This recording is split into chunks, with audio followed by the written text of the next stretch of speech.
गुजरात प्रदेश के सूरत की रहने वाली शीतलबेन, जो अपने बेटा, बेटी और पति के साथ कश्मीर घूमने के लिए जाती हैं।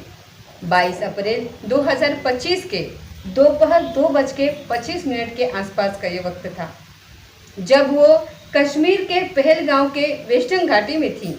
तो वहाँ उस वक्त वो एक दुकानदार के पास वो खड़ी थी और वहाँ पर जैसे हंसी मजाक ठिठोली इस तरीके से चल रही थी। और इसी बीच में गोली चलने की आवाज़ आती है। और जैसे ही गोली चलने की आवाज़ आती है तो इस महिला ने, शीतल बहन ने, उस दुकानदार से पूछा कि भैया ये आवाज़ किस तरीके की है। जब दुकानदार कोई जवाब नहीं दे पाता तभी दूसरी गोली की आवाज़ आ जाती है। फिर वो कहता है कि ये तो गोलियां चल रही हैं। फिर वो पूछती है कि गोलियां क्यों चल रही हैं, क्या बात है। तभी दुकानदार कहता है कि बहन जी, मुझे खुद नहीं पता, मैं तो पहली बार इस तरीके से यहाँ पर इस घाटी के अंदर गोलीबारी देख रहा हूँ। इससे पहले कि उन दोनों के बातचीत का सिलसिला खत्म होता, समाप्त होता, अचानक ही एक आतंकवादी AK-47 के साथ आकर के वहाँ खड़ा हो जाता है। और जैसे ही खड़ा होता है तो यहाँ इस बीच में लगभग 20 से ज़्यादा लोग थे, 4-5 परिवार थे जो अपनों के साथ वहाँ पर खड़े थे। और इसी में से जो AK-47 लेकर के वहाँ पर खड़ा था आतंकवादी, उसने वहाँ पर कहा कि आप में से हिंदू कौन है और मुसलमान कौन है। जो हिंदू है वो अपने हाथ खड़े कर दे। शीतल बहन के जो पति होते हैं, शैलेश भाई कलथिया जिनका नाम होता है, उन्होंने जैसे ही हाथ खड़ा किया एकदम से उन्हें गोली मार दी जाती है। और बाकी लोगों से कहा जाता है कि जिसको कलमा आता है वो कलमा सुनाओ। जो कलमा नहीं सुना पाया उनको तो तुरंत ही वहीं पर मार दिया जाता है, और जो सुना देता है उनको छोड़ दिया जाता है। अब यहाँ पर एकदम से भगदड़ मच जाती है, चारों तरफ हाहाकार जैसी स्थिति पैदा हो जाती है। जब ये शैलेश भाई कलथिया को गोली लगती है तो गोली लगने के तुरंत बाद वो वहीं पर गिर जाते हैं। गिरते इसलिए हैं क्योंकि वो वहीं पर बैठे हुए थे और अपने पत्नी के गोद में आकर के गिर जाते हैं। अब जब ये यहाँ पर गिर जाते हैं तो यहाँ पर जब बहुत भगदड़ से मच जाती है, तभी एक दुकानदार जो होता है वो दुकानदार कहता है कि बहन जी, इनकी हालत बहुत ज़्यादा खराब है, आपके पास बच्चे हैं, एक बेटी है, एक बेटा है, आप हो सके तो यहाँ से भाग जाइए। जिस रास्ते से आप आई थी उसी रास्ते से आप भाग जाइए, बिल्कुल भी आप रुकिएगा मत। पता नहीं अभी अभी ये लोग यहाँ से गए ज़रूर हैं, लेकिन कब वापस लौट करके आ जाए कुछ कह नहीं सकते। यहाँ आसपास आपको कोई फौज भी नहीं दिखाई देगी और बहुत जल्दी से फौज यहाँ पहुँचेगी भी नहीं। अब ये जो शीतल बहन होती है, ये अपने बेटी और बेटे का हाथ पकड़ करके लगभग 40 मिनट तक ऐसे ही लगातार दौड़ती रहती है। दौड़ते दौड़ते नीचे पहुँचती हैं। जब 8-10 किलोमीटर की ऊंचाई से ये नीचे जो वेस्टर्न घाटी है वहाँ पहुँचती हैं, तो वहाँ जाकर के सेना को पूरी कहानी बयान करती है। ये कहती है कि आप लोग जल्दी से वहाँ पर हेलीकॉप्टर भेज दीजिए, लोग घायल हैं, आप उनकी मदद कर दीजिए। लेकिन हेलीकॉप्टर न तो वहाँ पहुँचता है उन लोगों की मदद करने के लिए, लेकिन जब तक पहुँचते हैं तो तब तक वो जो घायल थे वो एकदम से दम तोड़ चुके थे। शीतल बहन इतने गुस्से में थी, एक गुस्से में बात उन्होंने तब कही जब उनके पति का अंतिम संस्कार हो रहा था और वहाँ पर केंद्र सरकार के एक मंत्री पहुँचे हुए थे। गुस्से में आकर के ये पूरी कहानी, अपना दर्द वहाँ पर बयान कर रही थी। दरअसल आज की इस कहानी के माध्यम से यही समझने की कोशिश करते हैं कि इस घटनाक्रम की शुरुआत कैसे हुई, कहाँ से हुई और इसके पीछे की असली कारण क्या है और अब भविष्य में इसके क्या परिणाम हो सकते हैं। नमस्कार, स्वागत है आपका हमारे चैनल पर। आज की जो सच्ची घटना मैं आपको सुनाने जा रही हूँ, ये सच्ची घटना है जम्मू कश्मीर के जिला अनंतनाग का एक जगह लगती है पहलगांव, और पहलगांव के वेस्टर्न घाटी की ये सच्ची घटना है। 22 अप्रैल 2025 को आतंकवादियों ने चुन चुन करके हिंदू टूरिस्ट को मारा, और ये मारने के पीछे की सिर्फ एक ही वजह थी, ताकि पूरे देश भर में एक तरीके से आवाज़ लगाई जा सके। ये जानबूझकर उन्होंने कहा था कि जाकर के मोदी से कह देना कि हमने ये सब काम किया है। उसके बाद सोशल मीडिया हो, अलग अलग प्लेटफॉर्म हो या फिर अखबार हो, न्यूज़ चैनल हो, ये ऐसी कौन सी जगह नहीं होगी जहाँ पर इस बारे में बातचीत नहीं हो रही होगी। अब पूरी दुनिया में इस चीज़ को लेकर के बातचीत हो रही है, हर किसी के मन में गुस्सा है, उबाल है, और इस बारे में सरकार से भी लोग सवाल पूछ रहे हैं, सेना से भी सवाल पूछे जा रहे हैं। जैसे ये शीतल बहन ने कहा था कि हेलीकॉप्टर क्या सिर्फ आम लोगों के लिए नहीं है। अब ऐसी स्थिति में आम लोग परेशानी में हैं, क्योंकि टैक्स तो आम आदमी भरता है और नेताओं के लिए कितनी सारी सुविधाएं दी जाती हैं, तुरंत कहीं के कहीं उन्हें पहुंचा दिया जाता है। वहां पर 27-28 लोगों को मार दिया गया। आप जाकर के उनकी जान बचा लीजिए, कई लोग अभी भी वहां पर घायल है। जब इस तरीके से शीतल बहन ने केंद्र सरकार के एक मंत्री से ये बात कही थी, तो वो मंत्री एकदम से शांत हो जाते हैं, चुप हो जाते हैं और कुछ कहने की स्थिति में नहीं रहते हैं। हालांकि सेना अपना काम कर रही होती है और जो देश की एजेंसियां हैं वो भी अपना काम कर रही हैं। कश्मीर में लगभग 1000 ऐसे संदिग्धों को चिन्हित किया गया है, जिनसे पूछताछ की जा रही है, जिनसे जांच पड़ताल की जा रही है। कहीं उनमें से किसी का कोई हाथ तो नहीं है इस आतंकवाद के इस घटना को अंजाम देने में। वो जो टूरिस्ट होते हैं वो टूरिस्ट बेकसूर थे, उनका कोई कसूर नहीं था, उनका कोई मतलब नहीं था इससे। वो तो सिर्फ घूमने के लिए यहाँ आए थे, अपने परिवार के साथ छुट्टियों का आनंद लेने के आए थे और उन्हें मौत की घाट उतार दिया जाता है। हालांकि इसमें जब एजेंसियाँ लगी हुई हैं तो उन्होंने लगभग 6 ऐसे आतंकवादियों के घरों को चिन्हित किया है, जिनको ब्लास्ट करके उड़ा दिया गया है। जिसमें सोफिया से है आतंकी शहीद कोटी, जिसका नाम है। त्राल से जो पुलवामा लगता है उसका नाम है आसिफ से। अनंतनाग में एक आतंकी है जिसका नाम है आदिल ठोकर, और पुलवामा में एक आतंकी है जिसका नाम है हरीश अहमद और कुलगांव में आतंकी जाकिर अहमद है, और एहसान उर्फ एक को इसका नाम है हकुल्ला, ऐसा एक आतंकवादी है। ये नाम है आतंकवादियों के, जो इस पूरे हमला में जो ये पहलगाम की जो घटना हुई है इसमें इन सबकी शामिल होने का अंदेशा लग रहा है। और ये सभी लोग जांच के घेरे में, हालांकि इनके घरों को अब तोड़ दिया गया है, ब्लास्ट करके उड़ा दिया गया है और इनकी तलाश अभी की जा रही है बहुत तेज़ी से कि ये मिल जाए, और ताकि इनसे ये पूछताछ हो सके कि आखिरकार तुमने ऐसा क्यों किया। जब ये घटनाक्रम पूरे सोशल मीडिया, अखबार और पूरी दुनिया में ये वायरल होना शुरू हो जाता है तो फिर नाम आता है, क्योंकि इस पूरे घटना में 5 आतंकवादियों के शामिल होने की बात थी। तो 5 में से 3 आतंकवादी हैं जो पाकिस्तान से आए हैं और 2 जो हैं वो यहाँ कश्मीर के शामिल बताए जा रहे हैं। वो कौन कौन है और कौन कौन नहीं, अभी ये जांच का विषय है। लेकिन जिस तरीके से पाकिस्तान पर लगातार दबाव बढ़ रहा है और भारत ने कड़े फैसले लिए हैं, इस तरीके से पाकिस्तान की तरफ से भी प्रतिक्रियाएं आनी शुरू हो गई हैं। पाकिस्तान के जो प्रधानमंत्री हैं, जिनका नाम है नवाब शरीफ, उन्होंने ये कहा है यहाँ पर कि हमारा इसमें कोई रोल नहीं है, हम ऐसा कुछ भी नहीं किए हैं। आप हर तरीके से निष्पक्ष जांच कर लीजिए और आप जैसे चाहेंगे वैसे जांच कर देंगे, हम आपके साथ हैं। लेकिन एक लश्कर तैयबा है जो पाकिस्तान का ही आतंकवाद संगठन है, और उसी संगठन का एक और हिस्सा है जिसका नाम है TRF, और जिसका फुल नाम है जी रेजिस्टेंट और फ्रंट, जिसने ये हमले के तुरंत बाद ही इस हमले की जिम्मेदारी ले ली थी कि ये जो हमला हुआ है, ये जो पहलगाम में हमला हुआ है, इस हमले में हमारा हाथ है। यानी कि TRF ने जिम्मेदारी ली, उसने कहा है कि हमने करा है। लेकिन जब 3 दिन बीत जाते हैं तो 3 दिन बीत जाने के बाद पूरे दुनिया में जब इसकी प्रतिक्रिया शुरू हो जाती है, पूरे दुनिया के लोग इस पर जब बुरा कहने लगते हैं और पाकिस्तान पर उंगलियां उठाना शुरू कर देते हैं, तब TRF कहता है कि हमारी वेबसाइट हैक हो गई थी, इसलिए हमने ये सब नहीं किया है, और जो भी जानकारी गई है हमारी वेबसाइट से वो किसी ने गलत तरीके से की है और हमारा इसमें कोई हाथ नहीं है। पाकिस्तान का प्रधानमंत्री भी इस बात को लेकर के कह रहा है कि हमारा इसमें कोई हाथ नहीं है। TRF भी कह रहा है कि हमारा कोई हाथ नहीं है, लेकिन पाकिस्तान का हाथ है।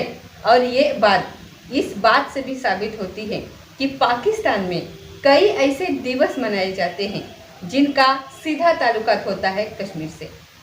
दरअसल 19 जनवरी को जम्मू कश्मीर पलायन दिवस मनाया जाता है, 5 फरवरी को कश्मीर एक दिवसा दिवस मनाया जाता है, और 13 फरवरी को कश्मीर शहीद दिवस मनाया जाता है, और 14 फरवरी को शहीद दिवस ऑर्गन मनाया जाता है, और 24 अक्टूबर आज़ाद कश्मीर दिवस मनाया जाता है वहाँ पर पाकिस्तान में, और 26 अक्टूबर को जम्मू कश्मीर विलय दिवस भी मनाया जाता है पाकिस्तान में। कहते हैं कि कुछ हिस्सा तो भारत के पास है और कुछ हिस्सा पाकिस्तान के पास है और कुछ हिस्सा जो चाइना है उसके पास है, चीन के पास। और ये पाकिस्तान में जो इस तरीके से अलग अलग दिवस मनाए जाते हैं, और इन दिवसों को मनाने का, इन डे को मनाने का सिर्फ एकमात्र उनका उद्देश्य होता है कि इस बार तो हम कश्मीर को आज़ाद करा ही देंगे। इस बार कश्मीर जो है वो पाकिस्तान का हिस्सा बन जाएगा। जो चाइना का पास है उसको भी हम वापस ले लेंगे, और जो भारत के पास है वो भी हमारे पास लेंगे, सबको एक जगह कर लेंगे।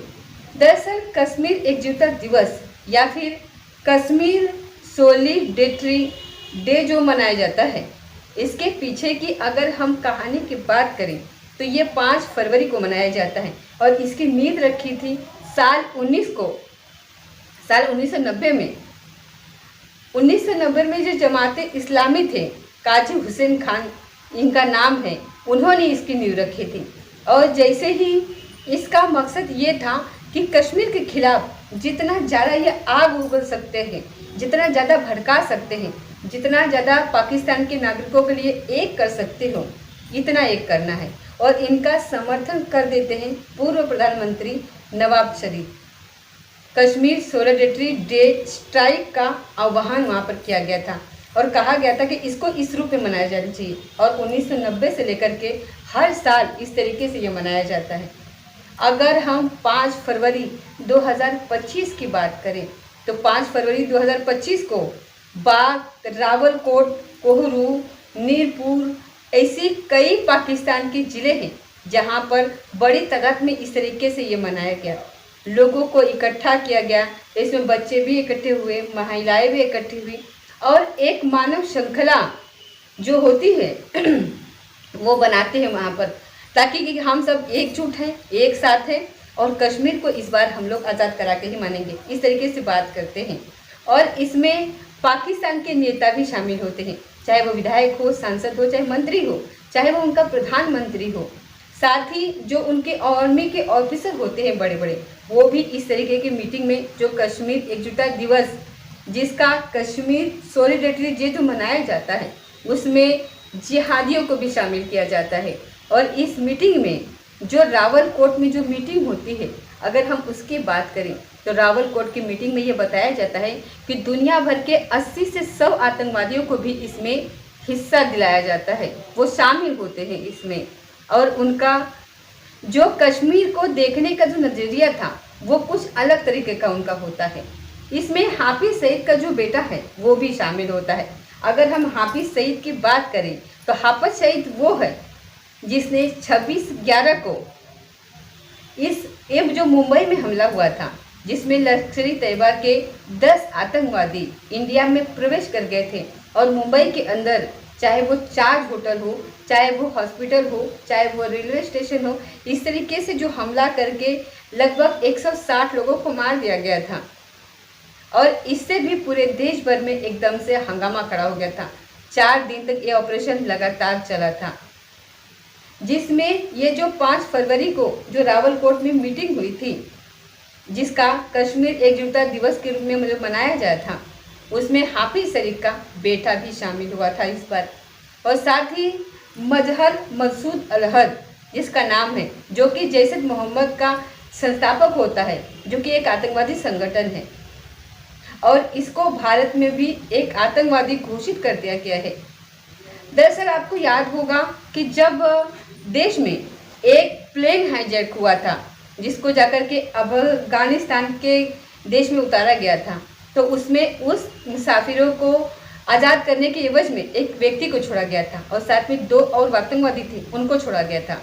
तो ये मसूद अजहर को छोड़ा गया था। और मसूद अजहर का जो भाई है, जिसका नाम है तलहात सैफ भी उस 5 तारीख के, यानी कि 5 फरवरी 2025 के उस मीटिंग में शामिल था, जो रावलकोट में आयोजित की गई थी इस बार।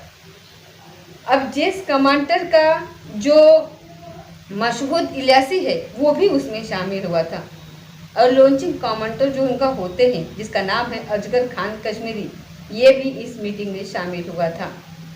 दरअसल इन लोगों के शामिल होने का एकमात्र उद्देश्य ये भी है कि कश्मीर में मारे गए जो आतंकवादी हैं, जो आतंकवादी जो मारे जाते हैं, सेना जब अपना ऑपरेशन चलाती है तो जो आतंकवादी मारे जाते हैं तो उनको वहाँ पर शहीद का दर्जा देते हैं। कहते हैं कि वो शहीद है, अपना भाई है, उसको किसी न किसी तरीके से एक ऐसी संवेदना प्रकट करते हैं जिससे कि ये जो कश्मीर के कुछ भटके हुए लोग हैं उनको यह लगे कि भारत तो हमारा इतना समर्थन करता नहीं, लेकिन पाकिस्तान हमारे लिए इतनी बात करता है। कहीं ना कहीं संवेदना प्रकट करने के लिए, उन्हें अपना बनाने का ड्रामा करने के लिए इस तरीके की बातें होती है इस मीटिंगों के अंदर।